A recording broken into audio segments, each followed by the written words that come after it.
এই প্রীতি কাবাব খাবি? হেই এভরিওয়ান, সবাই কেমন আছেন? আজকে আরেকটা নতুন ব্লগ ভিডিও নিয়ে চলে এসেছি। হ্যাঁ, বহরমপুর খাদ্য মেলা মানে ফুড ফেস্টিভ্যাল। তো আপনারা এখনও যাননি? যারা যাননি তাড়াতাড়ি যান, কারণ আর মাত্র একদিন আছে খাদ্য মেলা, আর সেটা শুধু আজকেই। বুঝতে পারছেন তো? একদম 24 থেকে শুরু হয়েছিল 1 জানুয়ারি অবধি। খুব অল্প দিনের জন্য এই খাদ্য মেলা ছিল। আর আমরা যারা ভোজন রসিক বাঙালি তারাই খাদ্য মেলা থেকে কিভাবে বাদ যায় বলুন তো? তার জন্য আমি আর বোন দেরি করিনি একদমই। ডিউটির পরে বেরিয়ে গেছি সুটান একদম এই খাদ্য মেলা। আবার 10 টাকা করে টিকিট নিয়েছে, এমনি এমনি না। তা প্রায় 4 বছর আগে আমি ফুড ফেস্টিভ্যাল গেছিলাম, তারপরে এই বোনের সাথে এই 4 বছর পর আসলাম। বেশ ভালো লেগেছে, আর অনেক নতুন নতুন খাবার এসেছিল। পিঠে পুলি থেকে শুরু করে যে কোনো ঘরোয়া খাবার, হাঁসের ডিম, এমনকি কোয়েলের মাংসও ছিল। হ্যাঁ, কোয়েল পাখি। আমি ছোটোবেলায় এটা বাবাদের কাছে শুনেছি, বাবারা নাকি বেশ কোয়েলের মাংস খেত, কিন্তু এখন আর পাওয়া যায়নি। পরে এই ফুড ফেস্টিভ্যালে পাওয়া গেছে। তো নতুন স্টল দেখে আমার খুব ভালো লাগলো। আর এই যে লিট্টি চোখা, এটা আমি কখনো খাইনি, তবে এবার আমার ট্রাই করতে ভীষণ ইচ্ছে করেছিল, তাই এটাও 1 পিস যদিও খেয়েছিলাম। তার আগে চলুন তো আগে সব স্টলগুলো ঘুরিয়ে নেওয়া যাক। দেখুন তো কেমন লাগছে নতুন নতুন স্টলগুলো। যাই বলেন, এই খাদ্য মেলাতে হ্যাঁ মানছি একটু বাইরের খাবারের থেকে একটু স্বাভাবিকভাবে দাম বেশি, কিন্তু অনেক রকম স্টল থাকাতে যারা একটু ভোজন রসিক বাঙালি তারা কিন্তু সব শেয়ার করে খেতে পছন্দ করে। আর খাদ্য মেলা মনে হচ্ছে শুধু খাবার সেটাই না, সঙ্গে বেতের ঝুড়ি, বেতের চেয়ার, জামা কাপড়, এমনকি বাইক, গাড়ি এসবও ছিল। আর ছিল শীতের বিভিন্ন রং বেরঙের পোশাক, আর ঘরোয়া বুটিকেরও একটা স্টল।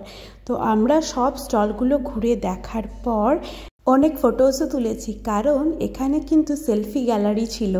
আর বিভিন্ন রকম ফটো তোলার জন্য বিভিন্ন কার্টুন করা রয়েছিল একটা ভূতের রাজা দিল বরে, সত্যজিৎ রায়ের একটা থিম। এছাড়াও মেলার মাঝখানে রয়েছিল একটা স্টেজ, আর স্টেজে অনেক ডান্স একাডেমির পক্ষ থেকে অনেক নাচ গান, আবৃত্তি, বিভিন্ন রকম প্রোগ্রাম, সেগুলো কিন্তু প্রত্যেক দিন ইভিনিংয়ে হচ্ছিল। আর প্রত্যেকের কাছ থেকে অনেক রিভিউ নিচ্ছিল যে ফুড ফেস্টিভ্যাল কেমন লাগছে এইসব ব্যাপারে। এখানে 50 টাকার নিচে খাবার আমি দেখিনি, মানে আমার চোখে পড়েনি। তাই আপনাদের যদি ওই 50 টাকা দিয়ে স্টার্টিং খাবার একটু বেশি মনে হয়, আপনারা পার্টনার নিয়ে যেতে পারেন।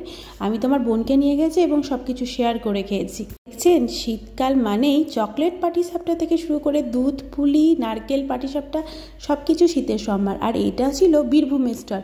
বীরভূমের কী ভালো বলুন তো, আচার, পাঁশকুড়া চপও ছিল।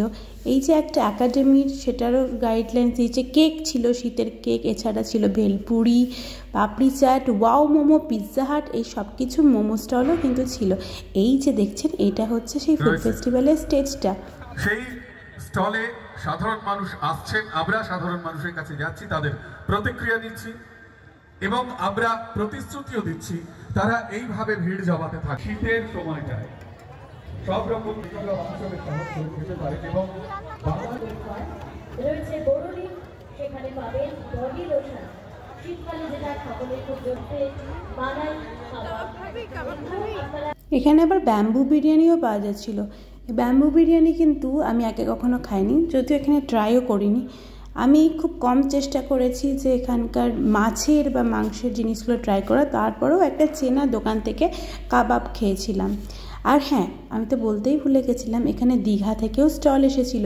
তাছাড়া দেখছেন নুনি, অঞ্জলি জুয়েলার্স, এখান থেকেও কিন্তু ভালোই স্টল বসেছিল।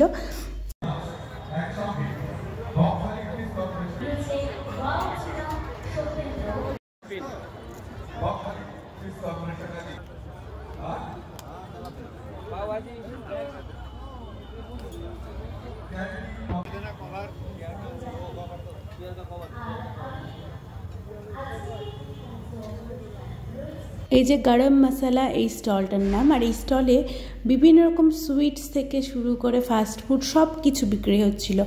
আর আমি, লজ্জার কোনো ব্যাপার নয়, সত্যি বলছি, আগে কখনো পাওভাজি ট্রাই করিনি। তা আজকে বোনও বললো যে একটা পেট ভরা খাবার খেতে, আমরা একটা পাওভাজি ট্রাই করলাম এই দোকান থেকে। তো এই হচ্ছে সেই পাওভাজির চেহারা। এবং দেখুন ভোজন রসিক এই বাঙালিকে।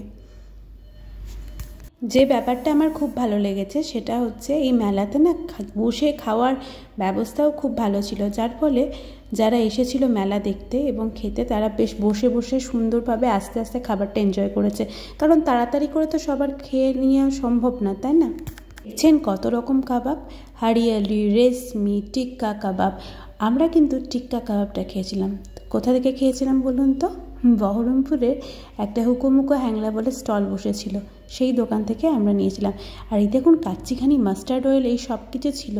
আর এই যে দেখছেন কত সুইটস, বেক রসগোল্লা থেকে শুরু করে বিভিন্ন রকম মিষ্টি, যারা মিষ্টি লাভার, আমি যদিও নয় তবুও ছিল অনেক।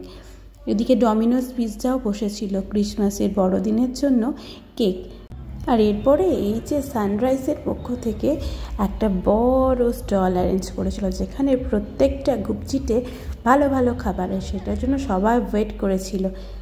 সব খাবে না, শেষ পাতে পান না খেলে হয়, তাই পানের বাহার আর বহর দেখতে এই যে রয় পান প্যালেস, সঙ্গে এই যে একটু আমিত্তি জিলিপি, এই হচ্ছে আমার সবথেকে ফেভারিট এই ফটো গ্যালারি জোনটা।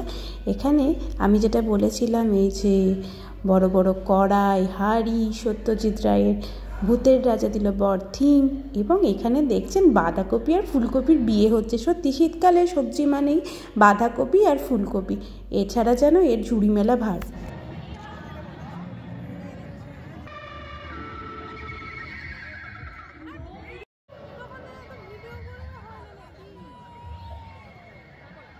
এরপরেই আমরা লিট্টি চোখার একটা কুপন কেটে একদম লাইন দিয়ে দাঁড়িয়ে পড়লাম লিট্টি চোখা নিতে। আমার বোনের এটা একদম ভালো লাগেনি, কিন্তু আমার ইচ্ছা ছিল একটু ট্রাই করার নতুন কিছু। বোনকে বুঝিয়ে বললাম, শোন, সব জায়গায় সমান খাবার পাবি না, কখনো যদি বিহার যেতে হয় তোকে কিন্তু লিট্টি চোখা খেতেই হবে, কারণ এটা একটা বিহারি ফুড। কিন্তু যাই বলুন, গরম গরম যাই দেন না কেন, একটু গরম জল দিলেও যেন শীতকালে অমৃত মনে হয়। গরম গরম লিট্টি চোখাটা বোনের কিন্তু মুখে না বললেও বেশ ভালো লেগেছে, তা নাহলে ও সাপাট করে দেয় কী করে, তাই না? এরপরে আমরা চলে এলাম এই যে শ্রীমান হুকোমুকো হ্যাংলা, এখান থেকে একটা টিক্কা কাবাব অর্ডার করেছিলাম, আর জিনিসটা ছিল জাস্ট অসাধারণ।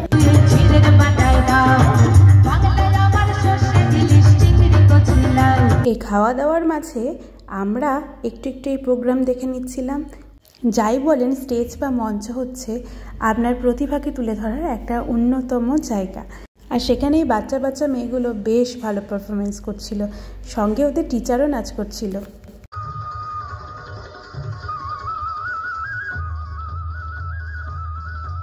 মেলা থেকে বেরিয়ে আমরা একটু ওয়াইমে চত্বরটা ঘুরলাম, দুই বোন মিলে এই ফুটপাথ ধরে খানিকটা হাঁটলাম, আর তারপর গেলাম এই যে বহরমপুরে ক্যাথলিক চার্চে, কারণ আমাদের 25শে ডিসেম্বরেরও আসার কোনো প্ল্যান ছিল না।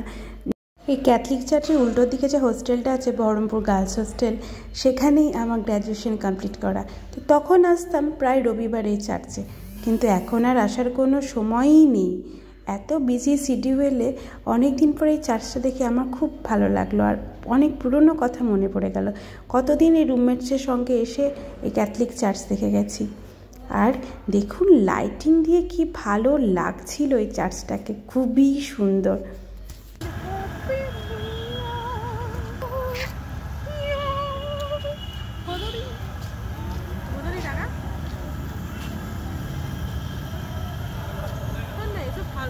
এই যে ঢঙ্গির তো আবার নকশামির শেষ নেই, এই নকশা দেখতে দেখতে আমার অর্ধেক জীবন পার হয়ে গেল।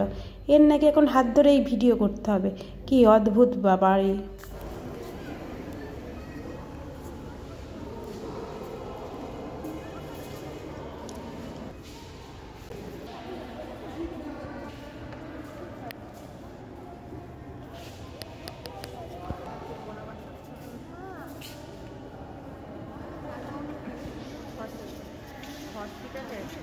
তো বলুন তো, আপনারা এবার ফুড ফেস্টিভ্যাল কারা কারা গেছিলেন আর কেমন লাগলো, কী কী খাবার ট্রাই করলেন? আমাদের কিন্তু অনেকদিন পর ফুড ফেস্টিভ্যাল গিয়ে বেশ ভালো লাগলো, আমরা বেশ মজা করেছি, দিনটা ভালোই কেটেছে। দেখা হচ্ছে খুব জলদি পরের ভিডিওতে। আপাতত এই নতুন একটা গাড়ি কিনেছি, গাড়ি কিনে এখন বাড়ি ফিরছি। আর এই যে এই অটোটাও কিনেছি, কিন্তু শুধু সিঙ্গেল মানুষদের জন্য। আর এই শীতের সন্ধ্যায় শেষ পাতে 1 কাপ করে চা খেয়ে বাড়ি ফিরলাম। দেখা হচ্ছে খুব তাড়াতাড়ি পরের ভিডিওতে, ততক্ষণে ভালো থাকুন, সুস্থ থাকুন, টাটা।